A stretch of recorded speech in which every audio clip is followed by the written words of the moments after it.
Happy Monday, degenerates. How's everybody doing? Welcome to the Die Hard MMA podcast. I'm your boy Clint. This is Pub Sports Radio, and we are talking UFC Vegas 43. Oh boy, let's just start off by taking a deep breath. We got to woosah the ears a little bit. Boy, did we get our asses handed to us at UFC Vegas 42. And by we, I mean the collective we. I don't think anybody did well at UFC Vegas 42. I think I know 3 people who may have gotten out with a profit. And of course, there's going to be some people in the chat that are going to say they won, and congratulations to you. But that card ended up being far trickier than anybody expected it to be. So we have got to knock some dust off ourselves, pick ourselves back up, get it together, because we have got to finish the year strong. I refuse to go negative units for 2021. I put out an update on my official record today, and we're up 18 units at the moment. So just got to hold it together. I shit the bed at the end of 2020 and went negative at the end of the year. I refuse to do it this year. And if you follow me on Twitter and Instagram, I have already posted that I will shake my ass like Valerie Laturda if I end up going positive units for 2021, and I'm going to make each and every one of you watch it. So that being said, what's up, everybody? Bloody Money MMA, MT Swale Tech, Mr. X, FTO Combat, UFC Free Bet, Picks, my guy, what's up in the house? Raw Torque, we've got Paul Brasfield, Jeremiah Nicola, Dog MMA, Pocket QB, Lamar Jackson, who, if we're being real, could have got me a few more points in fantasy this week. I'm sweating tonight's game because I played Patrick Mahomes. I've got a 12-point lead, and bro's got Cooper Kupp. So I'm pretty much dead in the water. Anyway, everyone piling in. Rexley, I see you in there, buddy. Steve Leon Nestang, Small World Lifters. We got Billy Moss 420. Tajik Bay, the goat in the house. Toby Kinskilla, everybody here. All right, folks, that is enough. Let's dive into this thing. I got a guest for you. This week, and I am pumped. I am extremely pumped to announce that, you know how you've got that old shitty job that you really don't like going to, and then after like a year of being away from it, you think about that one coworker that you were like, you know what? I don't think I want to go back to the job, but if Doug still worked there, man, I could do a shift with Doug. Just Bleed, what's up, buddy? Welcome to the show. How you doing today? I'm doing great, man. How are you doing, Clint? I'm doing good, man. Thank you so much for joining me. And like I was saying, we haven't done a show together since the odds.com days. And not that I'm saying I hated my job at odds, because it was good to me, but definitely missed doing the shows and the roundtables and stuff with you on a week-to-week basis, man. How you been? I've been doing great, man. You know, it's been a while. What's so crazy is, a year doesn't seem that long in some ways, right? But in other ways, it's just forever. And in this game, man, a year, so many things can change. Yeah, great to be here, though. Great to be on Pub Sports Radio. Shout out to all the viewers, man. I see you guys in the chat. I actually see a lot of hardcore folks that are on my channel quite a bit. So should be a great show, man. Can't wait to get into this phenomenal card. And hopefully we put some people on some good spots and let's make some money. I love it, man. First off, George Janiro, thank you so much for the donation. Big time crossover. We're crossing the streams here.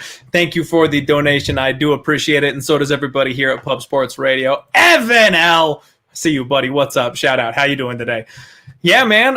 So we got to talk about last week for just a second. Like I said at the top of the show, I got burnt. I got saved with a live bet on Chaos after the first round.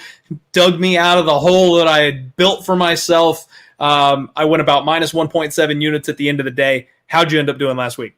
Oh, man, Clint, you talked about the community kind of as a whole took a big L. I was not immune. It got me good. And you know what, Clint? Man, I knew I was going to come on the show this week, and I wanted to have a strong showing because I've been on an absolute tear lately. Like, I haven't had a UFC event. I had to go all the way back to July, right? Last week got me, and it got me good. I lost a lot of bets. Had a couple good ones, a couple good spots I cashed on, but nonetheless, a losing event for me, man. And definitely we got to get back on the horse. We got to get that profit train back on the tracks. Choo choo. I'm looking at Saturday. Listen, we don't have a lot of name value here, but it's looking like a payday to me. I think we got some good spots here, some plus money, some dogs, every angle. Let's get into it, man. I'm ready to tear this card up. I agree, man. I agree. Let's definitely look forward to it. Shout out to the GOAT himself, Tajik Bey, saying it's going to be a great week. We'll keep those positive vibes rolling. If it's your first time tuning into the show, of course, the whole goal here at the Die Hard MMA podcast, we turn casuals into diehards. We turn sports bettors into MMA bettors. We're going to go through this entire card for you, breaking them down, giving you our opinions, and bear in mind, this is all from a sports betting perspective. We're going to try and tell you what we are going to do. And hey, if you tail us and we cash together, that's awesome. We'll try to put some money in your pockets, make your own bet like a big boy at the end of the day with the information that we provide to you. Let's start this thing off, Bleed. I am set for the first fight of the night. Luana Pinheiro taking on Sam Hughes. Luana is 9-1. Sam is 5-3. And this is a really weird one, man, because I have this bias just built in my brain already. Luana Pinheiro, the up kick fainting show that she did against Randa Marcos, like, I will just never forgive her for that moment. Like, I know she's a hot prospect. I know that she's got a solid skill set. She's got that judo. She's aggressive. She's a BJJ brown belt. She stays in your face. She's got good counters. She's got explosive power. But, man, if she doesn't get you out of there in the first round, I don't know that she knows how to manage her gas tank. And when Randa Marcos hit her with that up kick, that was second only to Aljamain Sterling for acting classes, man. I don't know how she managed to pull that one and get out of there, but that makes me question a fighter's heart when they pull some shit like that. It makes me wonder how much they really want to be in there. She's taking on Sam Hughes, who is only 5-3, not nearly as impressive of a record. But honestly, man, I think Sam, I don't think she's shown us her best game in the cage so far. She's tough. She's durable. She likes to pressure her opponents and stay in their face. She knows how to strike. She's got a stiff jab, hard leg kicks, and she manages the range really well. But she relies on her offensive grappling. And what we saw in her last UFC fight is she gave up a lot of trick takedowns against Loma Lukbunmi, somebody we'll talk about a little bit later on the card. The way Pinheiro throws people around with her judo, it seems almost like the UFC is setting this one up because they saw the weakness and they said, I got the girl that can throw you around just like that. We've got Luana, who is minus 400 now across the market. It looks like she opened up minus 185 and has been bet all the way down to minus 450 at this stage. The comeback is on Sam Hughes, plus 300, plus 350 out there in the market. Real no love for Sam Page at this point. Bleed, I got to ask, is this line gotten too wide? Is there value on the dog now, man, or is this just a smash spot and throw Luana in all your parlays? What are you thinking here? Oh, my goodness. Well, I definitely don't think it's a smash spot thrower in all your parlays. I mean, minus 400, yeah, that seems a little bit ridiculous to me, right? I mean, don't get me wrong. You pretty much nailed it, right? Pinheiro, the judo, the throws that we've seen, and then the fact that, you know, Sam Hughes, the susceptibility to just that technique. It does seem like Luana Pinheiro is going to come in here, is going to have her way as far as that goes. Going to put Sam Page on her back.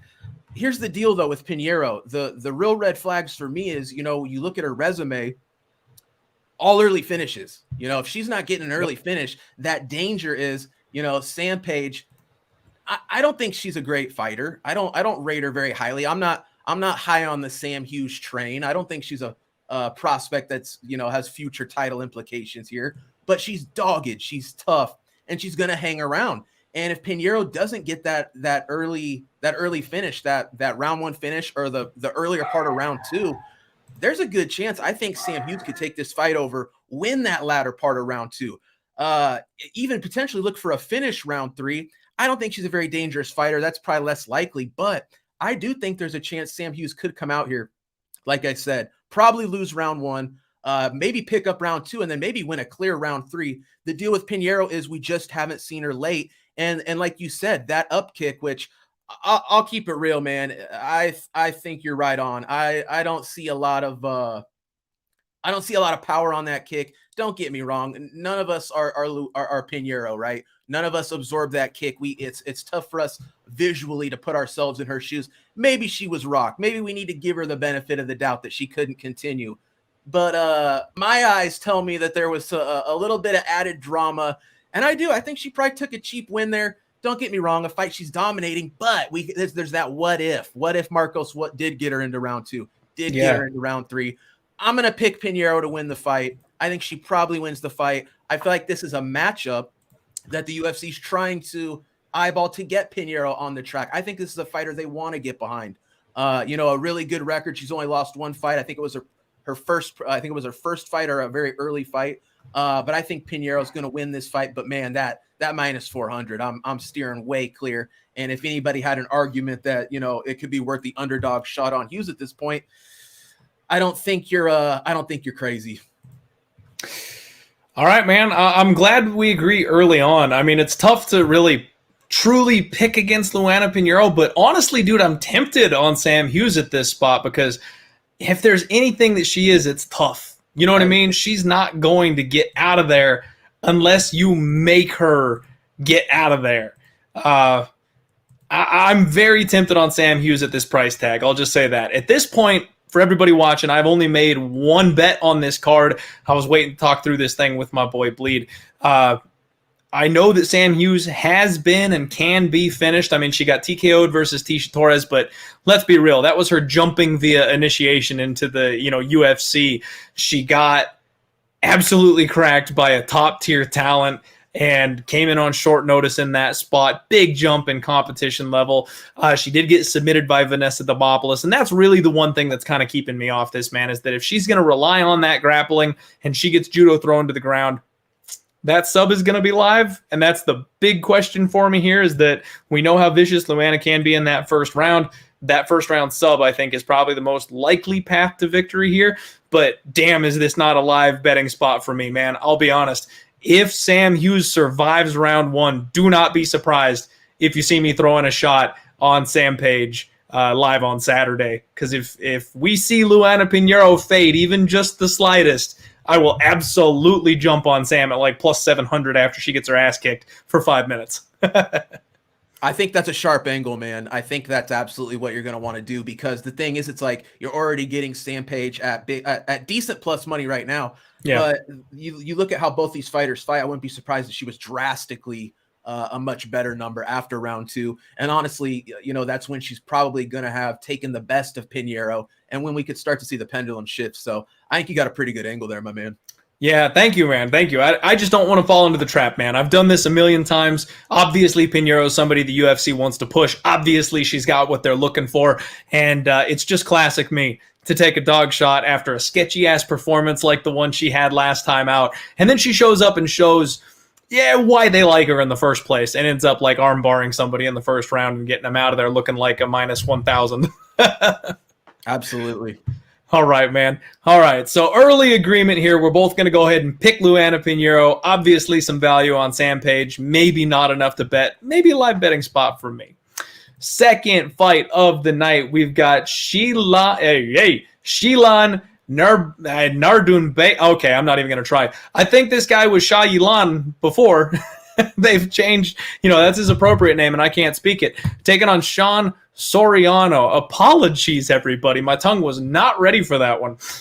This is another solid fight, man. We've got Shayilan, who's 19-7, Sean Soriano, 14-7, kind of mid-tier journeyman style fighter records here, going to war in the featherweight division. Now, Shaw is compact. He is explosive. He likes to wade forward, big power punches, uses that striking to back you up into the cage, and he made his UFC debut against Kalibau, who we know now is maybe a little bit better than we gave him credit for a couple fights ago. So I don't want to hold that too much against him, but he's kind of got some poor defensive striking going on. He does not go down easily, though. You've really got to hurt this guy to get him out of there. He's very tough, very durable. Last fight was his first try down at 145, and it seems like he really needs to be the bigger, stronger man to see success and be able to out-grapple his opponents. That's kind of his best path to victory. Sean Soriano is a guy coming from Sanford MMA, and he's got an 0-4 UFC record. 3 of those 4 losses by sub. He's been bouncing between 155 and 145 basically his whole career, but it seems like he's staying at 145 at this point. His last fight also was a short notice spot against Christos Giagos. He's a very aggressive striker, big power in his hands. He's got improved striking from the last time he made a UFC run. He's got good, strong hips, a good sprawl, heavy leg and body kicks. He's going to have a 1-inch reach advantage here. Man, this seems like a spot where we're all pretty high on Sean Soriano, and I'm not really sure why. At the UFC level, we have not seen enough of him, in my opinion, to really feel confidently on him. And he's a minus 275 favorite. He's all the way up at minus 290 in some places. The comeback on Shayilan is plus 200, plus 225, somewhere in that ballpark. And I think this all just comes down to the grappling, man.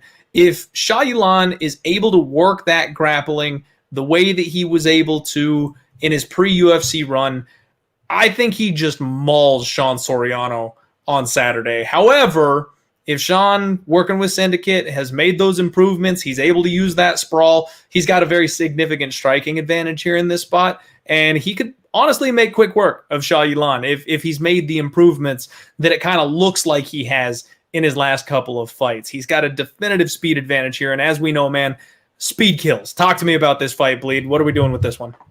Man, I see a lot of, from a general perspective, a lot of similarities, honestly, to the first fight of the night in that, I feel like it's either going to be Sean Soriano early or it could be Nuerdanbieke late. You know what I mean? Like Nuerdanbieke comes in, in his UFC debut, double-digit takedown attempts and, succeeded on a few.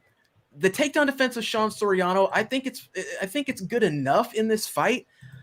The deal with Sean Soriano, though, is, if this guy doesn't find that early finish, he goes on to lose the fight in the second or third round. So another spot, man, where 2 fairly clear-cut paths to victories for both guys.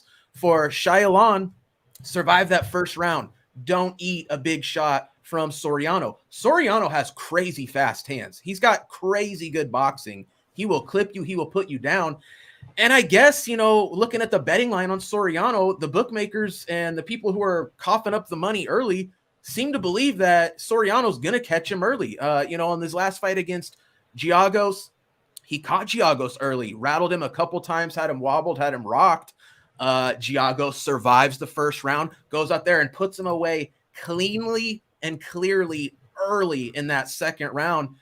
Another real shaky spot, man. This one I actually was a bit tempted on Nuerdanbieke. I just can't do it, though. And the fight that really hangs me up is the fight he had, I believe, against Zhu Rong, who we actually have now in the UFC. They fought at WLF, and he was susceptible. He got knocked out in the first round. So I think that I'm going to go with Sean Soriano. I'm going to pick Soriano to win. I think he probably does find his shot. I mean, this guy's in such a desperate mode. He's at 145 where he should be. I think he's going to be able to shuck that takedown. I think he probably does catch Shayilan early, but I'm not rushing out to the betting window to get me any Soriano at this number. I mean, that just seems a little bit ridiculous to me. I think this fight's much closer. I'm going to say it again. I'm going to pick Soriano. It's another one of those spots, though, where if you talked me into a bet on Shayilan, I'm not going to say it's a bad bet. The guy has a path to victory here. I'm glad we agree on this one here again, man. I'm going to be watching this one closely. The Friday post-weigh-in show that I like to do, I want to see these guys size up. I want to see them look into each other's eyes, see if anybody's got a tough weight cut. Man, this is another dumpster divey low-level card. I'm expecting some weigh-in shenanigans, a lot like this last week.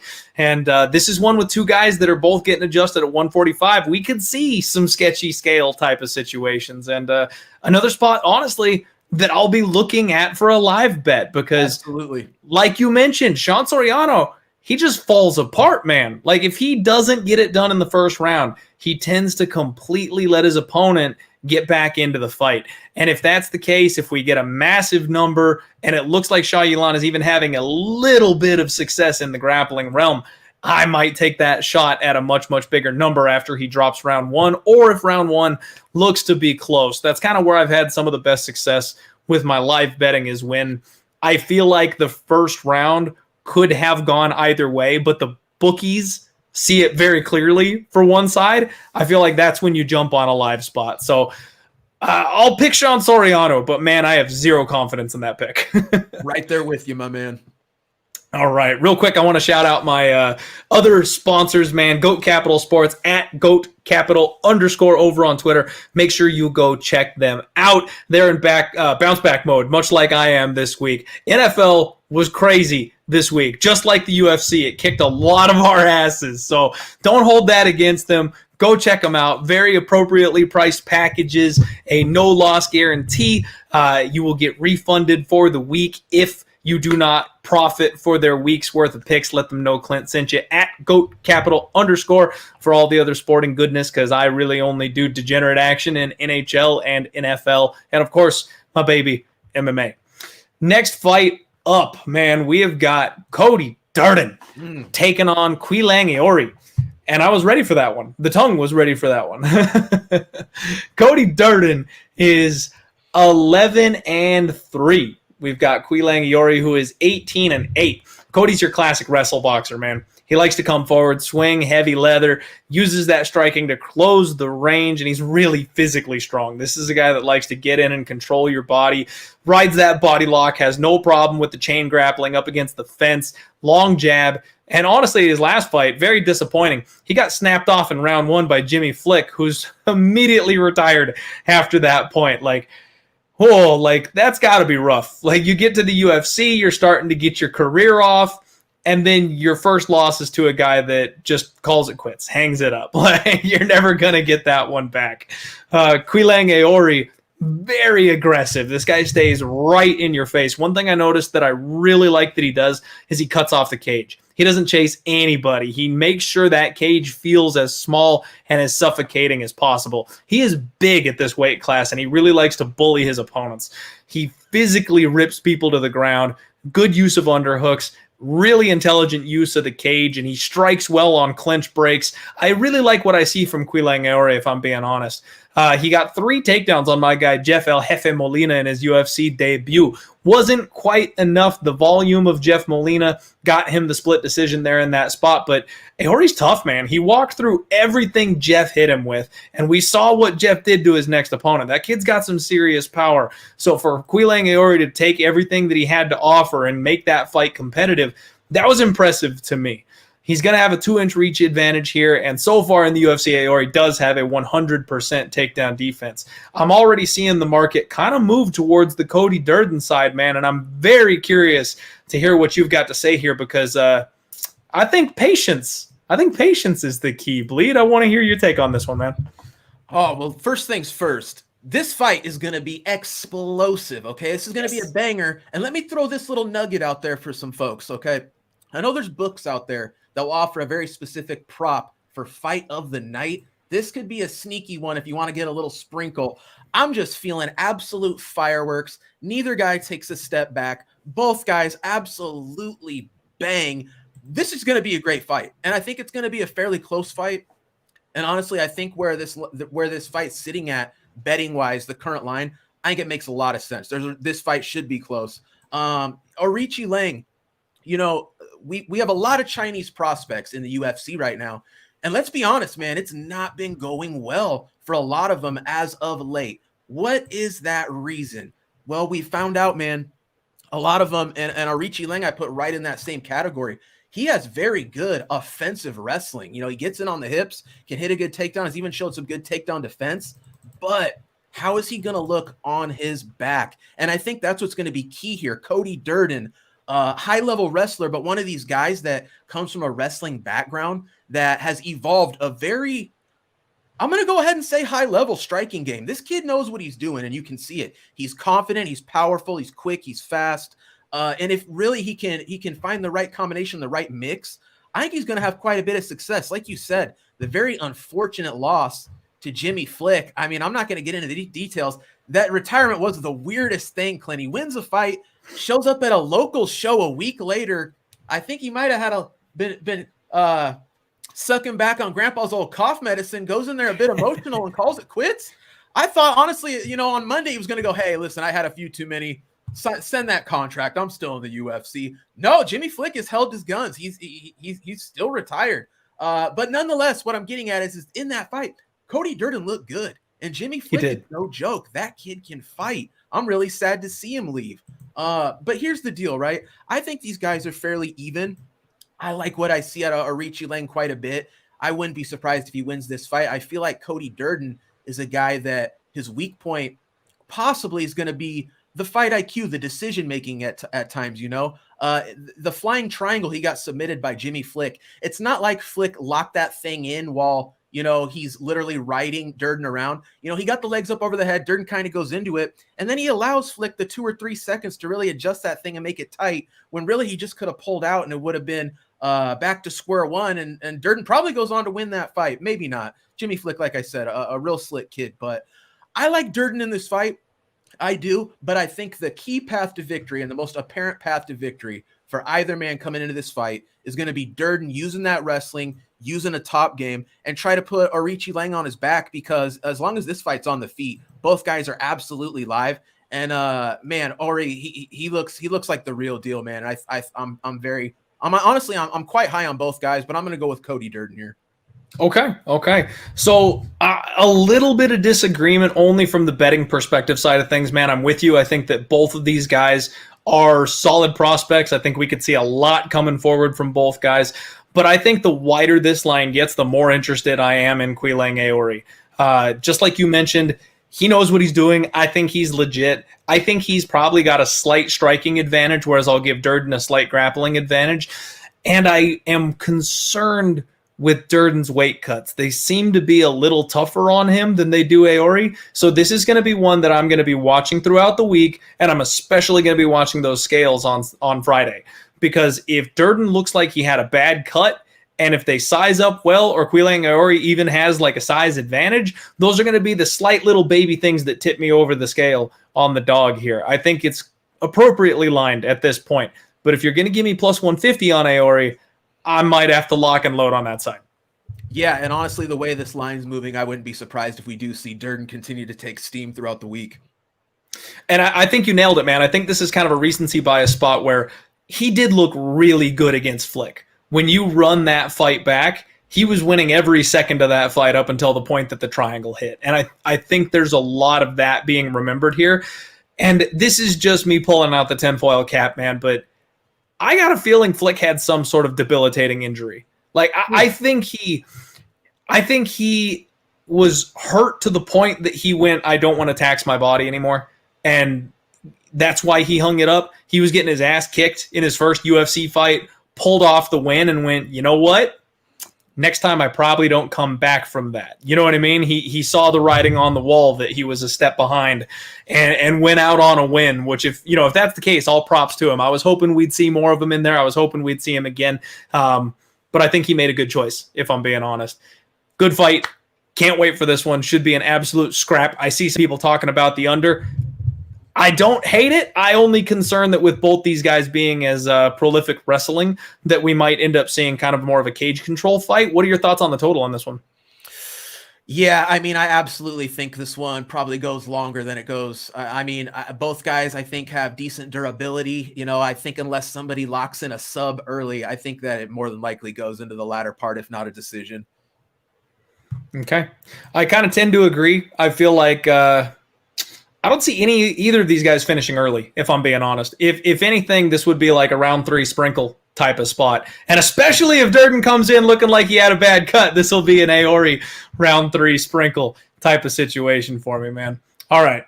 Moving the show right along. We got a little into the weeds on that one, so I hope everybody's enjoying the content. I'm joined by my man, Bleed. Make sure you give him a follow over there on Twitter. This is Pub Sports Radio. There's 170 of you live here with us on a Monday. Smash the like button for us. Let the internet know that you're enjoying the content. Next up, we got Terrence McCanney taking on Faraz Ziam. And oh boy, another clash of contenders, man. We're going to see a lot of that on this card. Just guys that we're not quite sure about yet. Everybody be careful this week, because I do think there's some good opportunities, but there's a lot of fighters that we really don't know a ton about yet. So we're going to be making a lot of decisions here and putting our money on spots where there is limited information. Terrence McKinney is 11-3. Ziam is 12-3 himself. Now, McKinney, his old wrestling coach was Mike Chiesa. He put out a really cool tweet earlier this week that he's pumped up because Mike Chiesa was the one that got him on the path to being an MMA fighter back when he was wrestling in high school. And he's excited about sharing the card with his old coach. It was a real heartwarming tweet. I'm stoked to see that. My heart's kind of rooting for Terrence McKinney just because of that whole situation. This kid is crazy athletic. Made his UFC debut and kills Matt Frivola in 7 seconds. He is incredibly explosive. Heavy wrestling offense, slick grappling transitions. He's really good at hunting the back. He's got a solid ground game, uses that ground and pound to open up chokes and stuff like that. But man, is he wild. He drops his hands. He's got poor defense. He's willing to get in there and brawl and kind of test his chin versus his opponents. He does average so far, short sample size, 4.33 takedowns per 15 minutes with a 33% accuracy. If you go back to when he was on Dana White's Contender Series, he absolutely dominated Sean Woodson until he slipped up one time and ate a flying knee from the guy. I feel like Terrence McKinney might be a little chinny.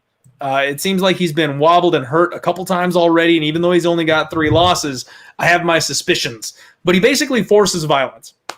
Faraz Ziam is almost the exact opposite.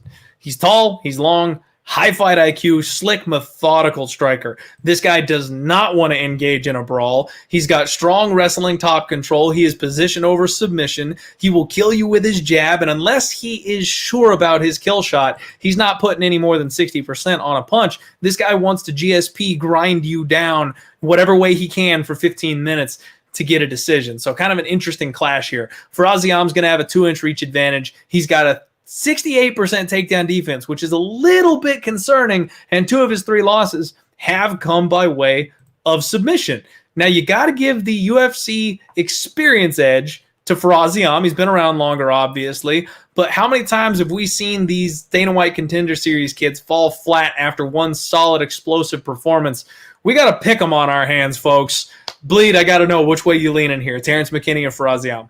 Ooh, buddy, I tell you what, I like this one, and let me tell you why. So, Terrence McKinney, right? You said it, comes into the UFC. Who's ever had a better debut than that? I mean, that's about as good as it gets. Sign the dotted line, and 8 seconds into your first fight, you've knocked out, I mean, a UFC veteran in Frivola, a guy who's got some good wins, has a good resume. Terrence McKinney's riding high, and you know what? I think we got a lot of gamblers who are saying, you know what? This guy's knocking out a guy like that in 8 seconds. Let's just get some money on my man, and he's going to do it again. But I got to tell you something, folks. Terrence McKinney, dig in, look into the details, right? Terrence McKinney, this guy will knock you out early in a fight. And when I mean early, I mean really early. This guy has like 4 or 5 sub 1 minute KOs. I mean, there's people who go their entire career never getting a sub 1 minute KO. And that's like this guy's calling card.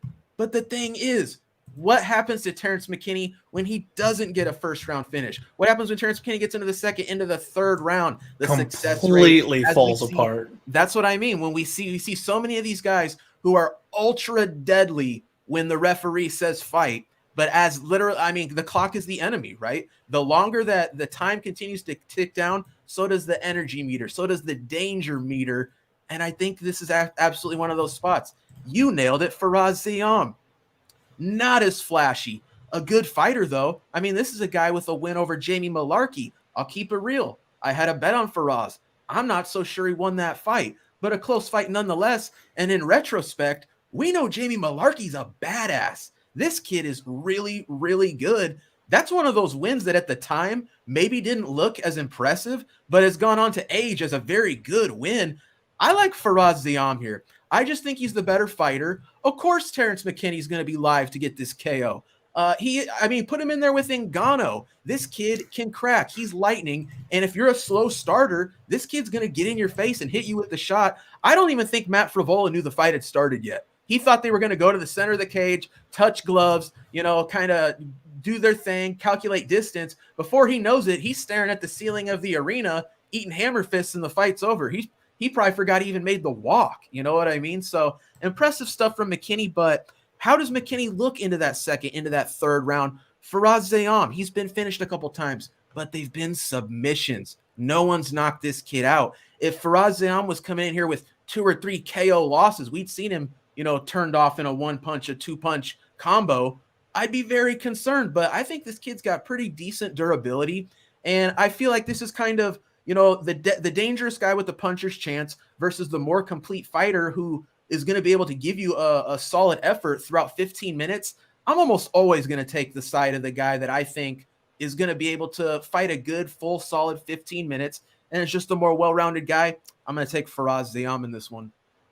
Okay. Hey, what's up? Shout out my boy Boston Nick in the house saying, what the fuck is going on here? We're breaking down UFC Vegas 43, baby. That's what we're doing. And shout out to Billy Bill, Billy Brisbane, the man who's absolutely killing it with the NFL betting over here on the Pub Hub. Man, Bleed, I am 1,000% lockstep with you. I have a little bit of shell shock right now because I bet Mark Diakese last week, and the exact same breakdown that I gave for him is the breakdown that I'm giving here today. I got minus 150. I beat the line move by a country mile. He is the more experienced fighter, the more well-rounded fighter. He is going to grind his way through that fight. All he's got to do is survive round 1 against a very dangerous, explosive round 1 fighter. And he gets his ass clubbed and subbed. Like, that's exactly how I feel about this fight right now, man. I feel like McKinney is completely live in round 1. And shout out to the chat. After round 1, he's Terrence McChinney because he just falls apart after that first round. And I think Faraz Zayam is too slick. I think he's going to mind the range, and I think he's strong enough to handle himself in the grappling situations that after round 1, I do think he'll edge himself back in round 2. I think he'll win round 3 if he doesn't clip McKinney and put him away with a straight shot because we know those hands are crisp. I'm with you, man. I think this is the spot where, and honestly, if you look back at the Frivola fight, Frivola's been a little chinny himself recently. Oh, yeah. Like that, this is another spot where we might just be getting a little too hyped on a kid who's explosive early and knocked out a chinny fighter that people know the name of. I think we side cautiously with the experience edge of Faraz Zayam. Absolutely. I mean, I'll put it like this. I think this is a fight, if we don't have an 8-second KO from Terrence McKinney, I think you're looking at Faraz Zayam probably more like a minus 200. The problem is, we get that excitement, we get that hype. It starts getting baked into the price. It's fresh on everyone's mind, the recency bias. Yeah, man. And here's my thought on it. An 8-second KO, that's very impressive, right? That's what the bosses want. Dana White loves a guy going out there and doing something like that, right? It goes viral, it builds hype, it grows the brand. Everything good for the UFC comes from an 8-second KO. But you know what I would be more impressed with? If Terrence McKinney had gone out there and for 15 minutes put a one-sided beating on Matt Frivola. That would be more impressive to me. I'd feel way better about it. And we wouldn't have all these red flags. Instead, we're still sitting here going, is this still the same McKinney? And personally, I think it is. So Faraz Zayam at a pick'em, man, that's going to be the side I'm on. I completely agree with you, man. I am there with you. My guy Leon Nestang asking in the chat, Zayam decision only. No, don't get fancy. It's a pick'em. It's a minus 110 on either side. If he was a minus 175 and we're talking Bobby Green style and you want to bring it down because he's probably just going to win by decision, maybe, but not here. He's a pick'em price tag. There's no need for us to get fancy and go decision only. If he ends up clipping this kid or something, you don't want to be stuck there with a prop ticket in your hand that's a loser. Want to shout out my guy Capper Comparison Picks here. Been with us for a long time, always supporting the show. Derek Minner choked out McKinney round 1. Derek Minner chokes out everybody round 1. That's one of those spots where I can't look too much into that because that's what Derek Minner does. Like if he's going to beat you, it's going to be a round 1 sub. So can't knock the kid too badly on that one. But this one should be an interesting fight, man. I'm glad that you agree with me. I was a little worried we'd be going head-to-head on that one. Yeah, I'm totally with you, man. I really like Faraz Zayam in this spot. And listen, am I going to be shocked if he's asleep, if Terrence McKinney goes up there and does what he does? No, it's what this guy does. That's his win condition. But hey, man, we get beyond that first round. I mean, another one, I hate to say it, could be a great live betting spot. McKinney's probably going to look fast, probably going to look explosive. If he's going to win a round, it's going to be round one. And if Faraz Zayam's still there, could be getting a really sweet number. Yeah, I mean, we don't focus all that much on the live betting here, man, but the first three fights we've talked about on the card, all of them are ones to keep your eyes open for double down spots, or even if you just don't want to play it pre-flop, you can see the direction this fight is going to go. I need to stick to this because I said that last week with Kennedy and Jukwu, and then I decided to pull the trigger on him anyway. If I had waited for the live betting opportunity, would have saved myself a unit when he got his ass knocked out in the first round. So, also, what the hell? Did not see that coming. Next fight up, Loma Lupumi taking on Lupita Godinez. We've got our new Cowboy Cerrone-esque fight, anybody, anytime, anywhere here in Lupita Godinez. Make it a quick turnaround. This is a short notice fill-in for Lupi, which has me a little bit concerned because we got to wonder, again, how's she going to look on the scales? Can she make the weight cut? She is a thick woman, man. She is strong at this weight class. So I worry a little bit about whether or not she's going to be able to make the class in time. They're both 6-2 on the records, and you all know Loma Lukbunmi at this point. Tiger Muay Thai specialist, extremely high-level Muay Thai striking. This girl is nasty on the feet. High output. She is undersized for the division, but she is strong. She has added some muscle and filled out here at this weight class. She's a problem for people. Good drip takedowns, very well-rounded, solid defensive grappling. Her wrestling looks like it's coming along. She hasn't really been tested there to the extent we'd really like to see. And here's that opportunity.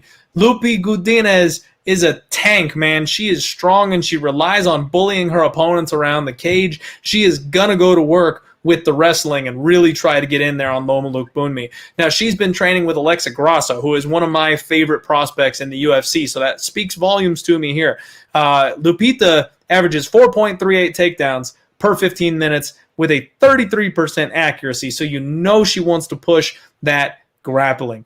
It seems like she wants to shake off her last fight, man. She came in short notice, up a weight class, was just too small to handle that situation for a full 15-minute fight. And I feel like she might be the one. I have been waiting, Bleed. I've been waiting. I love Loma Lukbunmi. I love her style. She's fun. She's entertaining. But I have circled her that the day will come when she is too small. She's going to get to the point in the division where everyone is hyped up on her, and she is just too small to handle the opponent the UFC puts in front of her, because eventually size matters when it comes to MMA.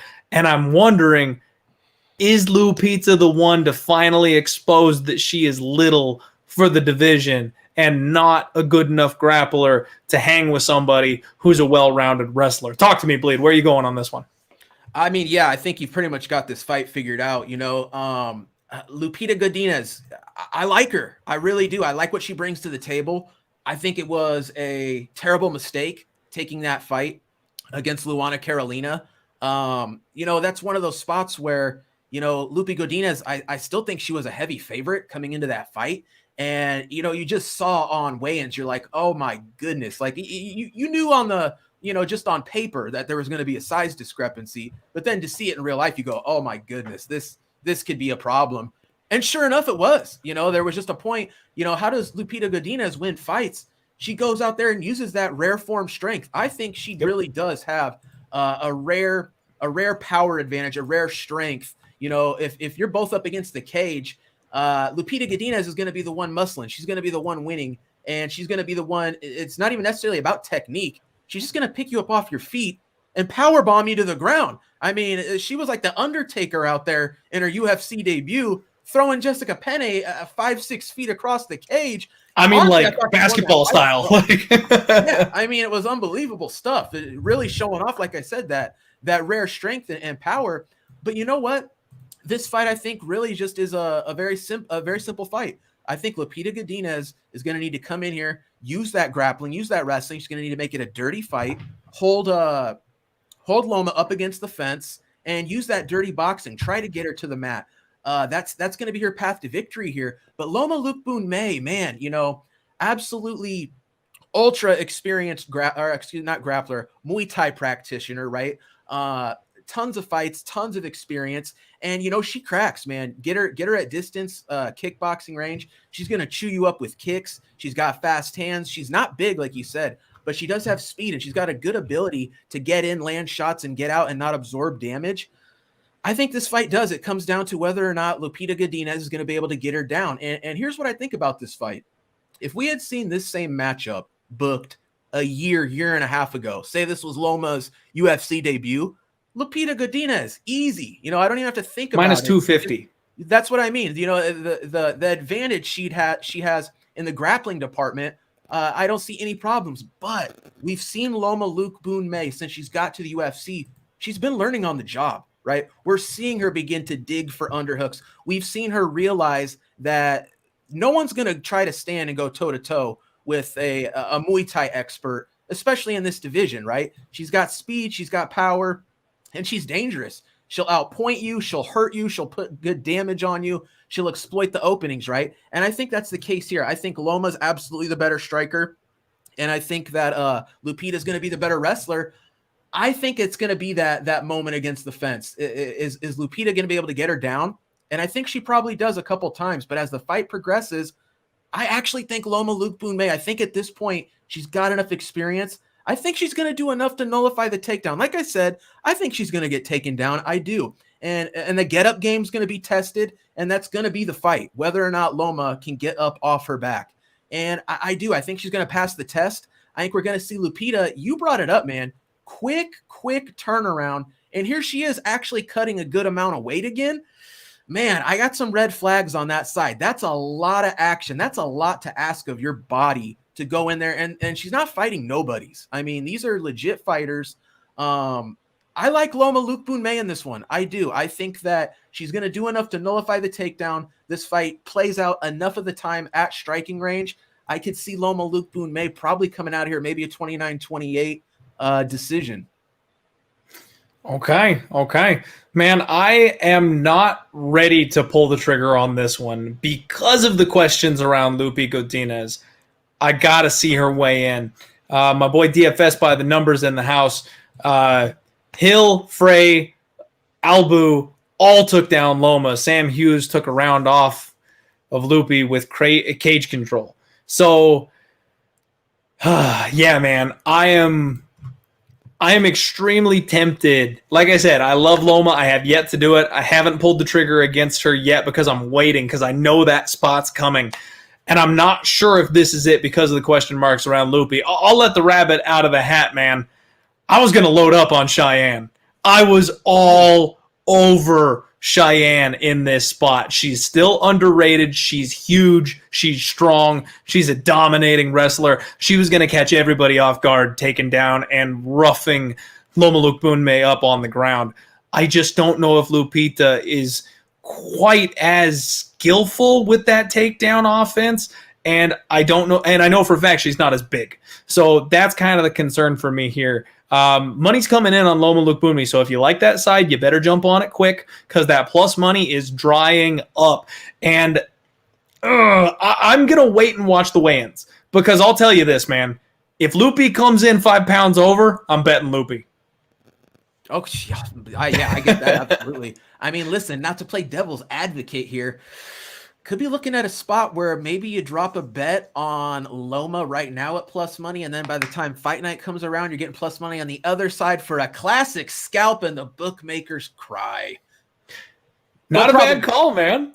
Hey, if you're maybe if you're into pocketing some free money and walking away without even having to sweat it, go ahead, load up on Loma now, and then when that line crashes, take a shot on Godinez come fight time.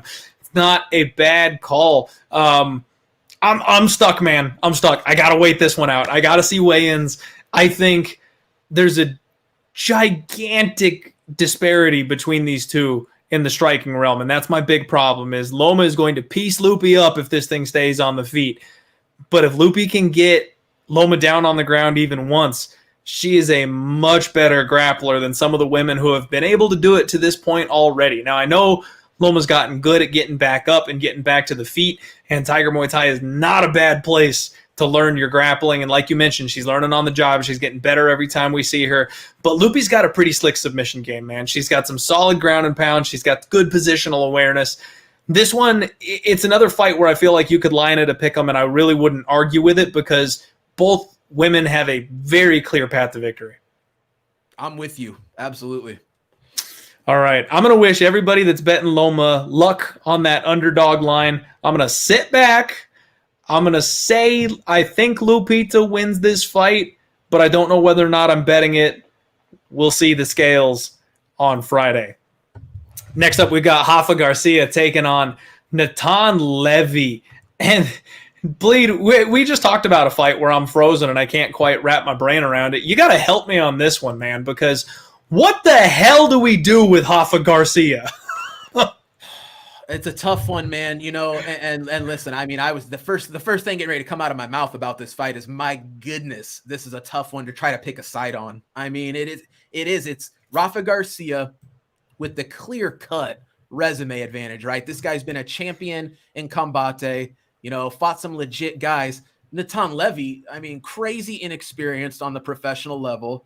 I will say this, man, coming in, making the UFC debut, we've only seen the guy on Contender Series, but my goodness, did he look good? He looked good. I feel like he really did show us some good stuff on tape. And, we're ingrained in the MMA community, right? And I keep my ear to the grapevine. And I got to be honest, man, I'm hearing some good stuff from folks around Natan Levy. I think this kid looks to be like one of these prospects where people are saying, look, the resume is not there. He hasn't fought a higher caliber opponent. He hasn't even fought a middling opponent yet. But what this guy does in the training room and what this guy does to some of his training partners who are at that level, man, this kid looks to have the goods. And, I think he does, man. He showed some very nuanced things in a lot of his fights on tape.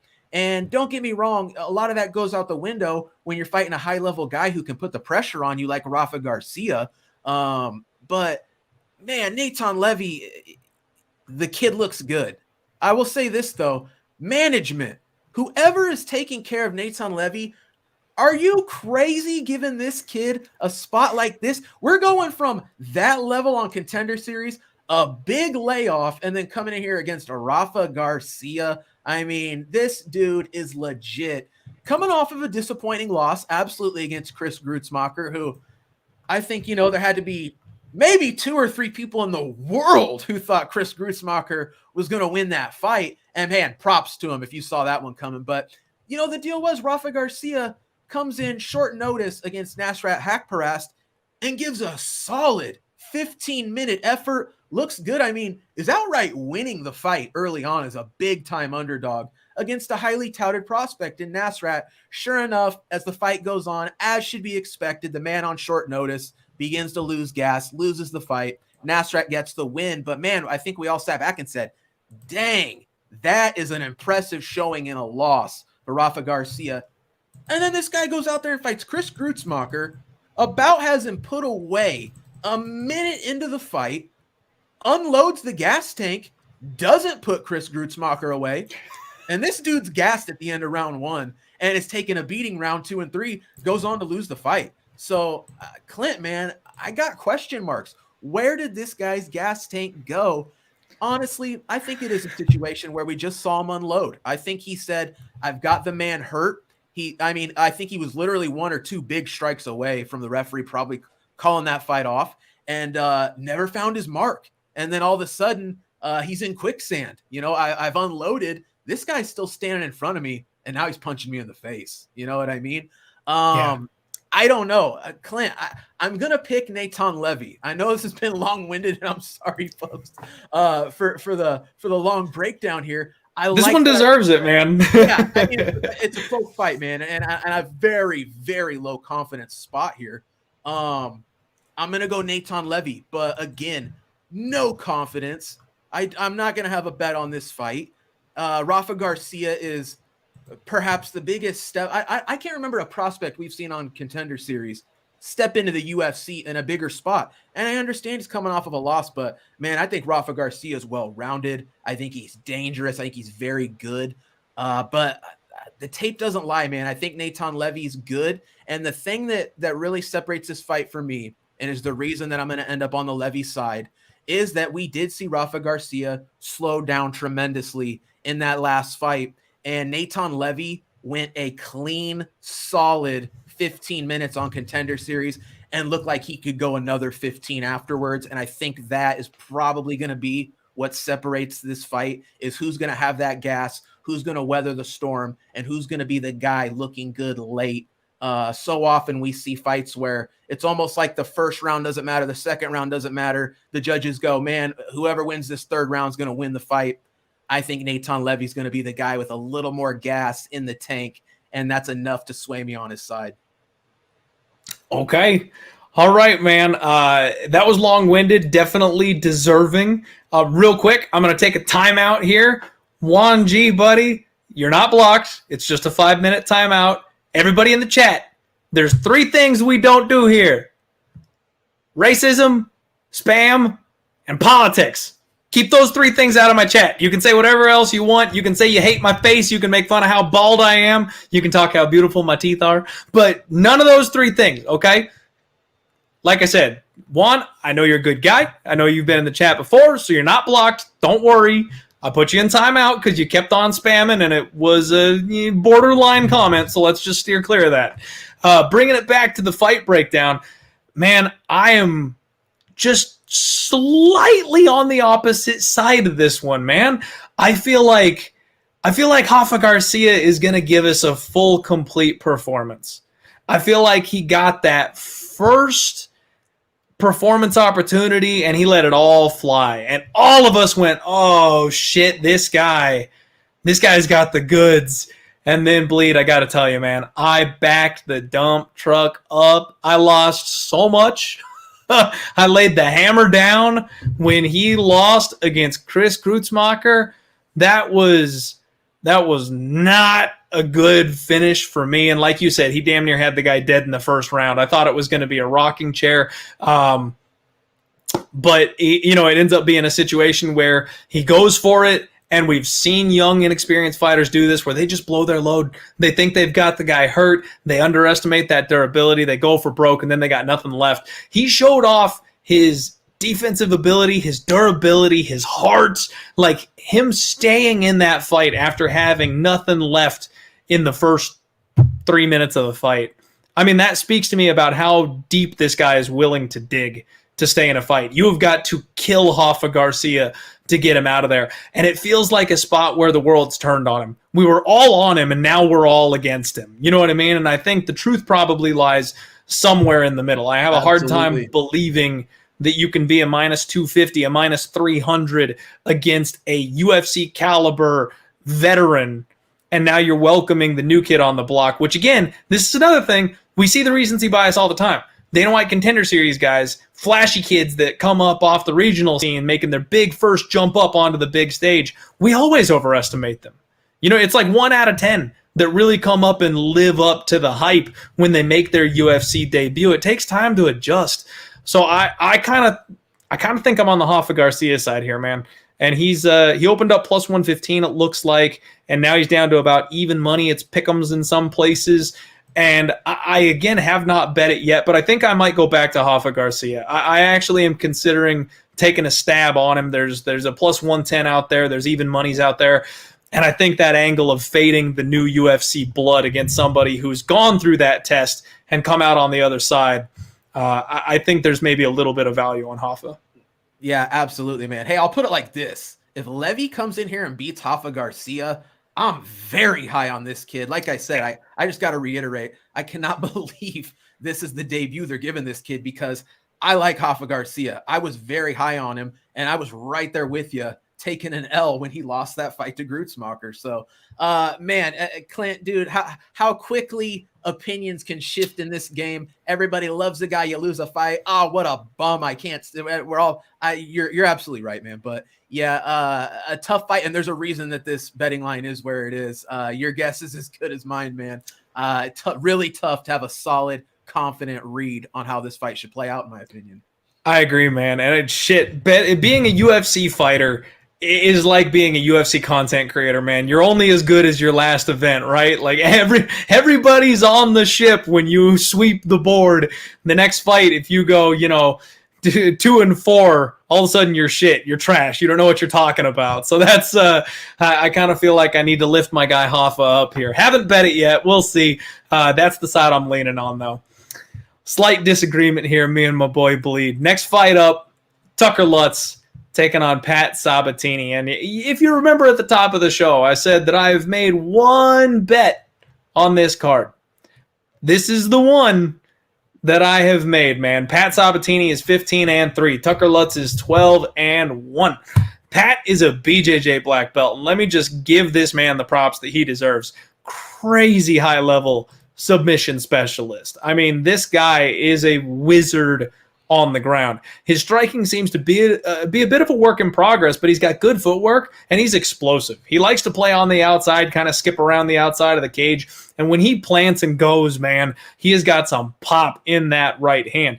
When he gets you on the ground, heavy top control. Dude's got a huge back on him. He likes that body triangle, so you do not want this man controlling your back. Nice timing on his blast doubles to get you down there on the floor. 2-inch reach advantage against Tucker Lutz. The only thing for me, though, is I tried to fade Pat Sabatini last time out. And Bleed, I'll be damned if he was not gifted that win by Jamal Emmers. Jamal had him dead to rights on the feet. 2 shots had this kid seeing stars. And then decided to jump on top of him and play footsie. You do not play footlock with Pat Sabatini. You are not going to win that fight. If Jamal Emmers had even just the slightest glimmer of fight IQ, you step back, you wave him up, and you put him down with the next big shot. It would have been over that quick. Performance of the night bonus, cash your win, and cash your performance checks. Like, it was all there. It was easy, and the line was gorgeous. I will never forgive Jamal Emmers. Tucker Lutz, though, man, I don't think Tucker Lutz is going to make the same mistake, Bleed. This kid is compact, and he is strong. He's got a good, solid wrestling background of his own, and he baits his opponent in for counters. He likes to sit back, likes to feint, likes to open up the other guy, and then he hits you, and he hits you hard. This guy's got a left lead hook that comes out of nowhere. He also has excellent control over the range. I've noticed that he likes to play where he's either all in or all out. Like, you can't touch this kid if he doesn't want to be within the range where he can trade with you.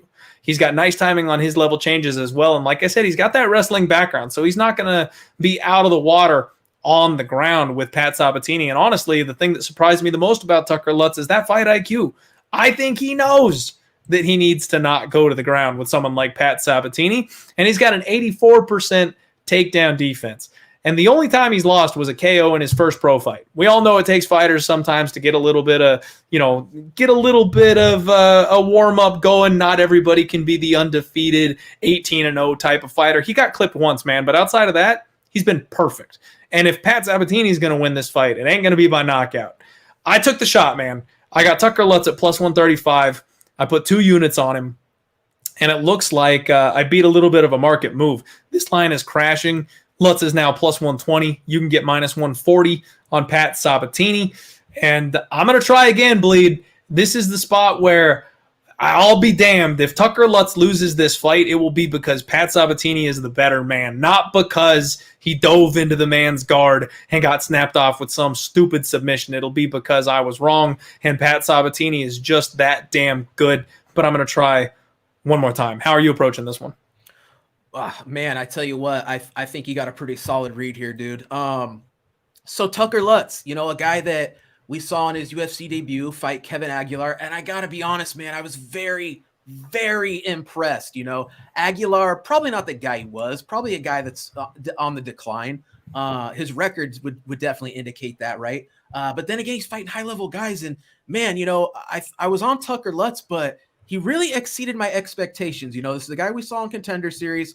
Has only made his debut, but I think he was on Contender Series 2 fights. I don't think he got the nod the first time. Came back impressed. They said, you know what? Give him the call up. Goes in there, and again, a big fight to kick off his UFC career.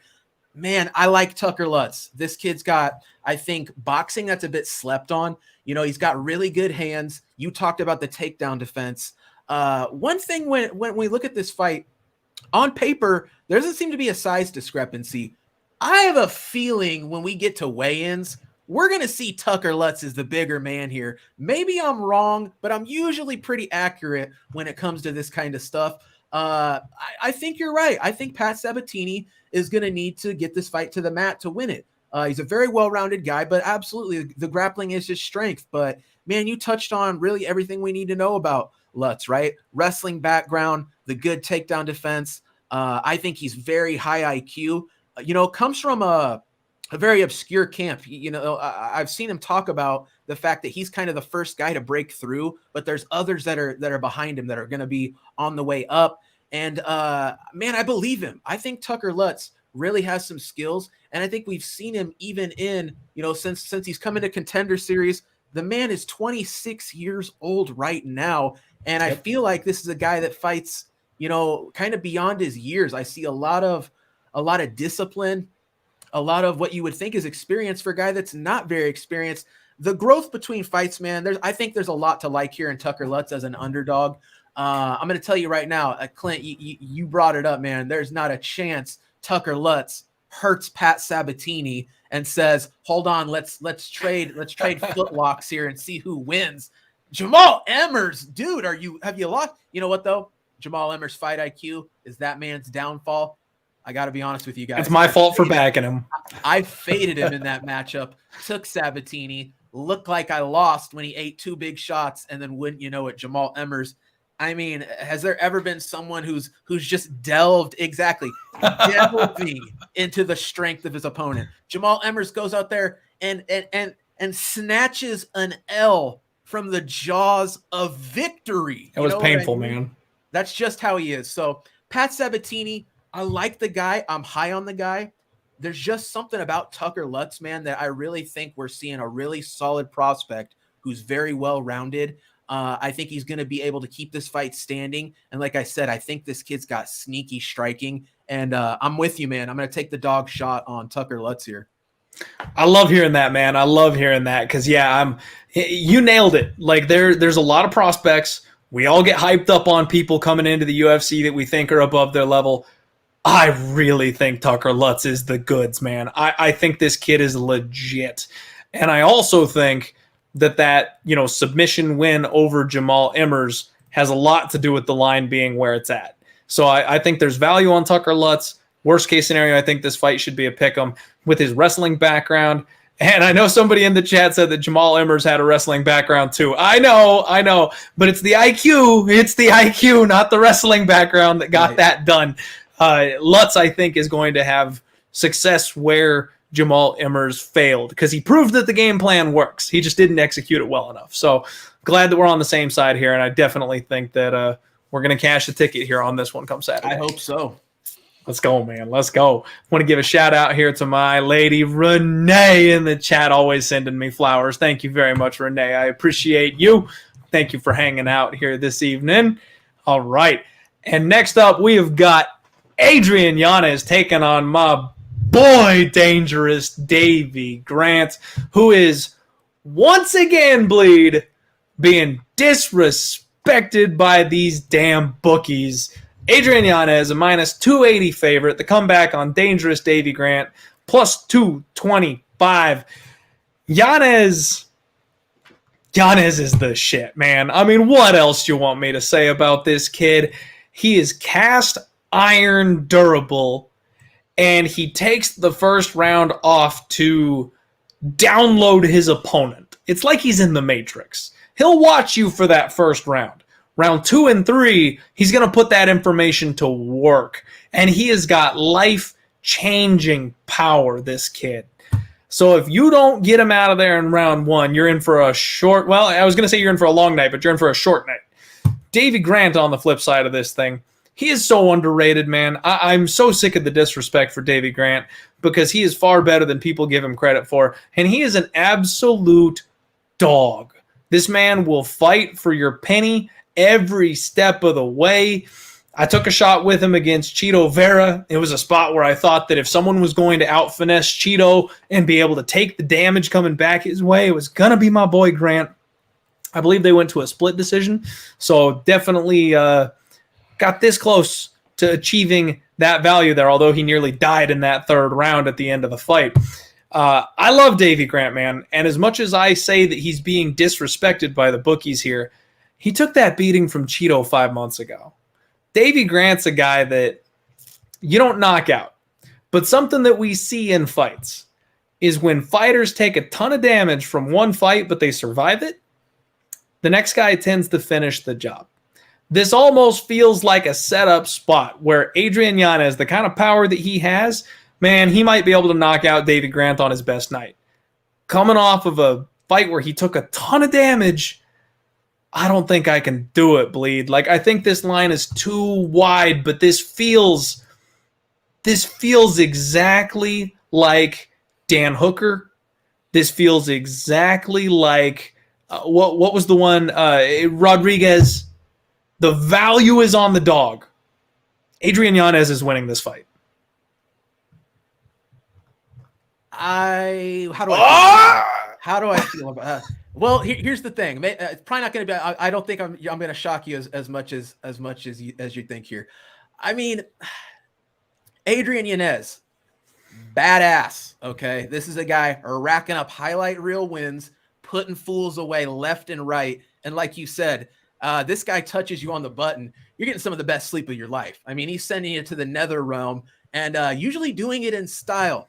The thing I really got to knock Yanez, though, I almost feel like this is a dude who is drinking a bit of his own Kool-Aid, and rightfully so. He's looked great, but I do feel like he kind of disregards his opponent's offense. And man, there's high-level guys in the UFC, and there's somebody out there probably will catch you if you're not careful. But I think Yanez is absolutely the faster man. Listen, I don't think, I know, okay? Yeah. Yanez is going to have to have, I don't know what would have to happen for Yanez to come in here and be the slower man, but they'd probably call the fight off. He wouldn't clear medicals. You know, Davey Grant, 35 years old, a guy who's now going out here and knocking fools' heads off, right?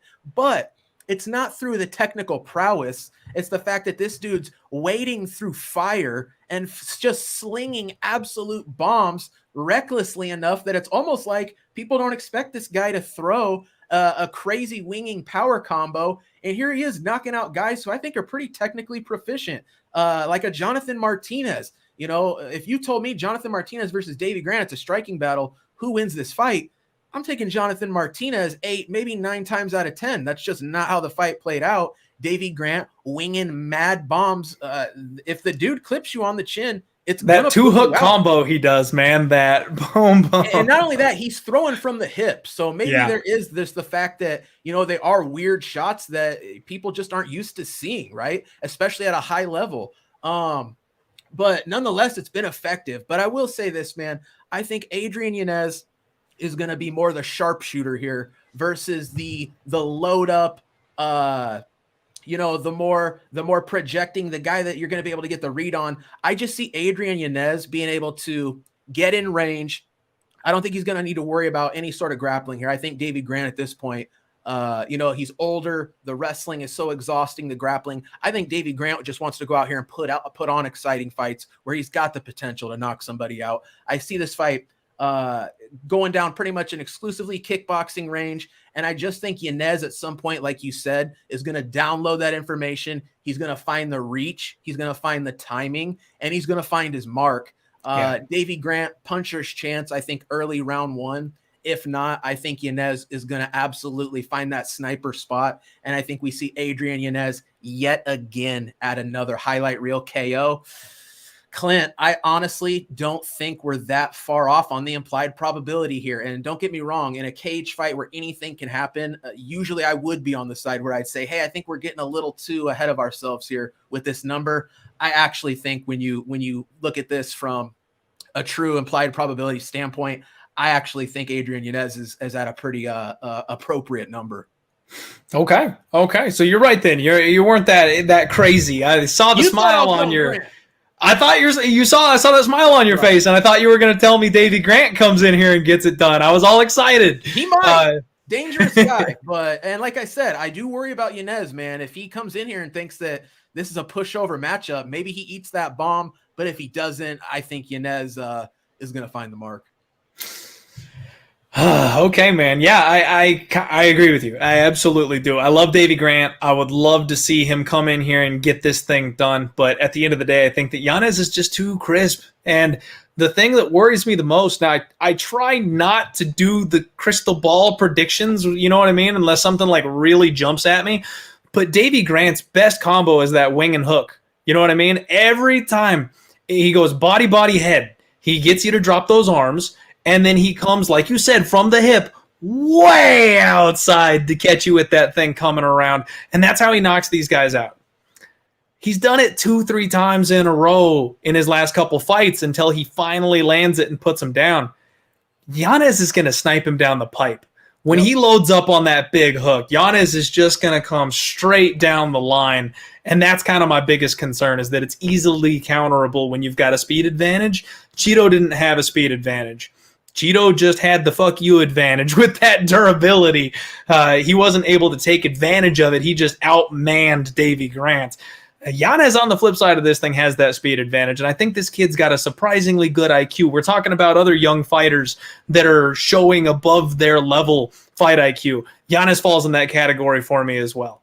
And I think that he's going to get it done on Saturday, and I think it's going to be impressive, man. I'm with you, man. Like I said, I'm expecting another highlight reel KO. I think this is a guy that the UFC really wants to get behind, and I feel like this is an advantageous matchup. Completely agree, man. And Isaiah Roser, I see you. The best example, and my favorite example for this one, is Stipe Miocic taking on Francis Ngannou. Because Ngannou put a life-changing beating on Stipe. Stipe was able to hang in there. What happened his next fight? DC reaped the benefits. Daniel Cormier knocked him flat in that first fight. And then what happened? 2 25-minute battles the next two. It was definitely the residual effects from Francis Ngannou that got DC that very first knockout, in my opinion. Now, I'm not an expert. I'm just some dude with a podcast, so maybe a doctor will tell me otherwise. But we've seen situations like that come up before. That is my favorite example of what I'm talking about there. All right, man. We agree on this one. Adrian Yanez is the side, maybe a parlay piece for me. I'm trying to find the next thing that I want to go ahead and get in there. I got to find that other line.